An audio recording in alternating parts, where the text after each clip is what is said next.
இடரற்ற உறவுகளுக்கு உதவ கரம் கொடுப்போம். தாயகத்தில் இயற்கை இடர்களால் அல்லலுறும் வடக்கு கிழக்கு மலையக மக்களுக்கான IBC தமிழின் உறவு பாலம் வெள்ள நிவாரண பணி.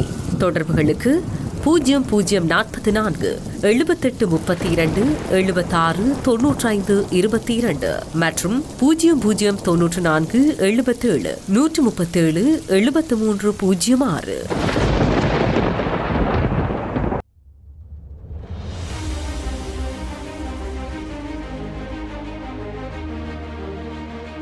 இந்த நிலைமையை மக்கள் பொறுத்து கொண்டிருந்தார்கள், மீனவர்கள் பொறுத்து கொண்டிருந்தார்கள்.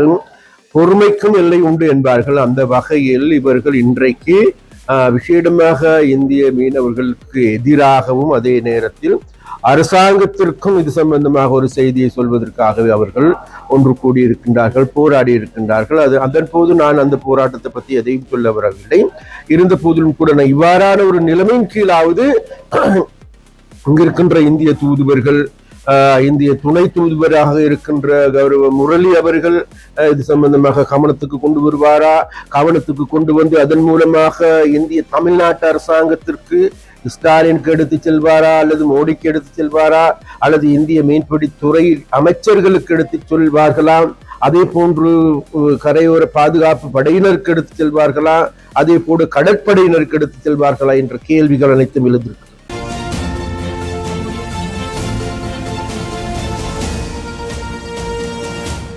இந்திய மீனவர் அச்சுறுத்தல், இந்த இந்திய மீனவருடைய அத்துமீறல் காரணமாக யாழ்ப்பாணத்திலே வடமாகாண இது ஆளுநர் அலுவலகம் முன்பாக மீனவர்கள் போராட்டத்திலே ஈடுபட்டிருந்தார்கள்.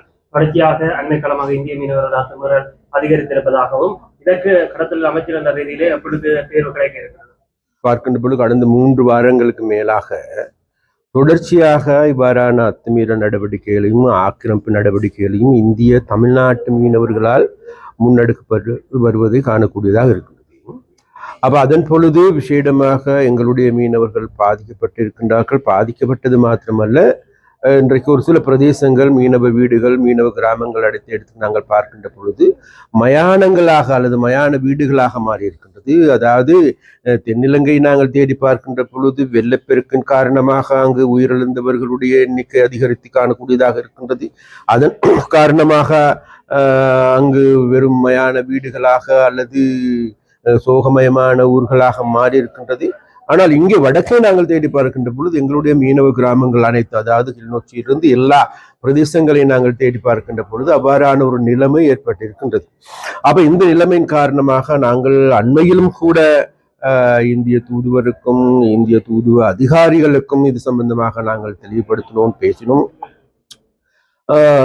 ஆனாலும் கூட அதுகளில் எந்த விதமான பயன்பாடும் கிடைக்கவில்லை. அதே போன்று எல்லோருக்குமே தெரியும், கடந்த ஒரு 2 வாரங்களாக கடல் கொந்தளிப்பான நிலைமையில் இருந்தது. அந்த கொந்தளிப்பான நிலைமையின் காரணமாக எங்களுடைய கடற்படையினருக்கு அந்த பிரதேசங்களுக்கு சென்று அந்த படகுகளை கைது செய்வதற்கான அல்லது தடுப்பதற்கான நடவடிக்கை எடுக்க முடியாது போயிருக்கின்றது.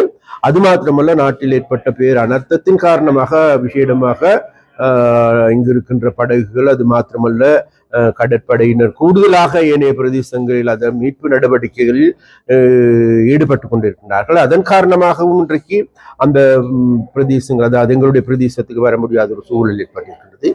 எது எவ்வாறான போதிலும் கூட இன்றைக்கு இடம்பெற்ற ஒரு போராட்டம் என்பது இந்த நிலைமையை மக்கள் பொறுத்து கொண்டிருந்தார்கள், மீனவர்கள் பொறுத்து கொண்டிருந்தார்கள். பொறுமைக்கும் எல்லை உண்டு என்பார்கள். அந்த வகையில் இவர்கள் இன்றைக்கு விசேடமாக இந்திய மீனவர்களுக்கு எதிராகவும் அதே நேரத்தில் அரசாங்கத்திற்கும் இது சம்பந்தமாக ஒரு செய்தியை சொல்வதற்காகவே அவர்கள் ஒன்று கூடியிருக்கின்றார்கள், போராடி இருக்கின்றார்கள். அதன் போது நான் அந்த போராட்டத்தை பற்றி எதையும் சொல்ல வரவில்லை. இருந்த போதிலும் கூட நான் இவ்வாறான ஒரு நிலைமையின் கீழாவது இங்கிருக்கின்ற இந்திய தூதுவர்கள், இந்திய துணை தூதுவராக இருக்கின்ற கௌரவ முரளி அவர்கள் இது சம்பந்தமாக கவனத்துக்கு கொண்டு வருவாரா, கவனத்துக்கு கொண்டு வந்து அதன் மூலமாக இந்திய தமிழ்நாட்டு அரசாங்கத்திற்கு ஸ்டாலினுக்கு எடுத்து செல்வாரா, அல்லது மோடிக்கு எடுத்து செல்வாரா, அல்லது இந்திய மீன்பிடித்துறை அமைச்சர்களுக்கு எடுத்து சொல்வார்களாம், அதே போன்று கரையோர பாதுகாப்பு படையினருக்கு எடுத்து செல்வார்களா, அதே போன்று கடற்படையினருக்கு எடுத்து செல்வார்களா என்ற கேள்விகள் அனைத்தும் எழுந்திருக்கிறது. அதனால் எங்களுடைய நாட்டினுடைய கடல் பரப்பை நாங்கள் பாதுகாத்துக் கொள்ளுகின்றோம். அதே நேரத்தில் இந்திய கடல் பரப்பில் எடுத்துக்கொண்டால் அவர்கள் அனைத்தையும் திறந்து விட்டு இருக்கின்றார்கள். ஆயிரக்கணக்கான படகுகள் வருவது மாத்திரமல்ல, எங்கள் கடல் வளத்தையே சூறையாடி செல்லுகின்றார்கள். எங்களுடைய கடலையை பாலைவனமாக மாற்றுகின்ற பாரிசனமான நடவடிக்கைகள் இந்த இந்திய மீனவர்களுடைய நடவடிக்கை காணக்கூடியதாக இருக்கின்றது. எது எவ்வாறான போதிலும் நிச்சயமாக எங்களுடைய அரசாங்கம் என்ற வகையிலும் அமைச்சர் என்ற வகையிலும் நாங்களும் சொல்லுகின்றோம், இதற்கு ஒரு முடிவு கட்டியே ஆக வேண்டும். அந்த முடிவு கட்டுவதற்கான நடவடிக்கை தான் வேறு எதுவுமல்ல, எங்களுடைய கடற்படையினரை பலப்படுத்தி அதன் மூலமாக இந்திய மீனவர்களுடைய வருகையை தடுப்பதற்கு ஏதுவான நடவடிக்கைகளை துரிதப்படுத்த வேண்டும். அதே போன்று அதற்கான ஏற்பாட்டு வேலைகளில் இப்போது நான் ஈடுபட்டுக் கொண்டிருக்கின்றேன். வெள்ள இனத்துக்கும் பின்பு நாடு கட்டியெழுப்பு நடவடிக்கையில் ஈடுபடுகின்ற நிலையில வடமாகாணத்தில வெள்ள இனத்துக்கும் பின்னான அபிவிருத்தி எவ்வாறு முன்னெடுக்கப்பட இருக்கிறது? நிவாரண நிதிகள் அப்படி வடமாகாணத்தின் அபிவிருத்தி இல்ல, ஒரு காலத்துல சொல்லுவாங்க வடமாகாணத்திற்கு நிதி வர இல்லைன்னு.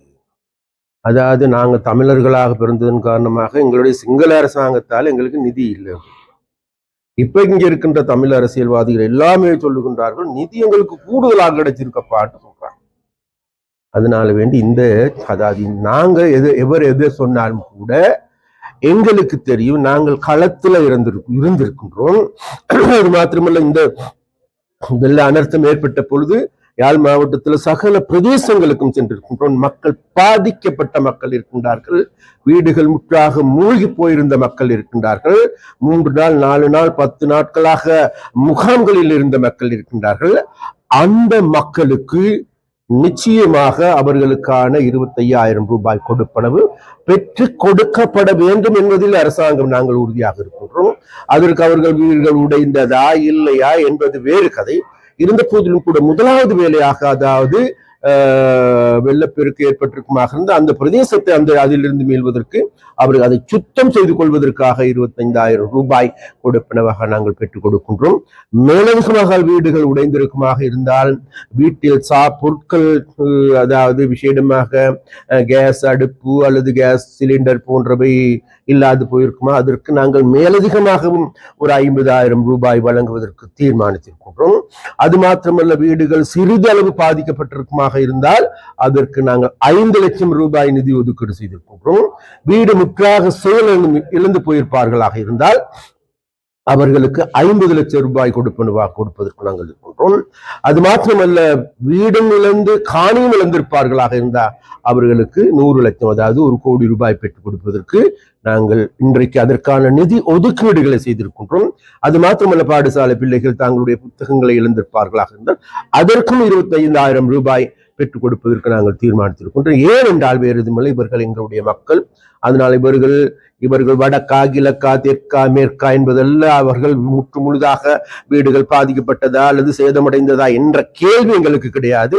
பாதிக்கப்பட்ட அனைவரும் எங்களுடைய மக்கள். அந்த மக்களுக்கு நாங்கள் உதவி செய்வதால் யாருக்கும் தீங்கு ஏற்பட போவதில்லை.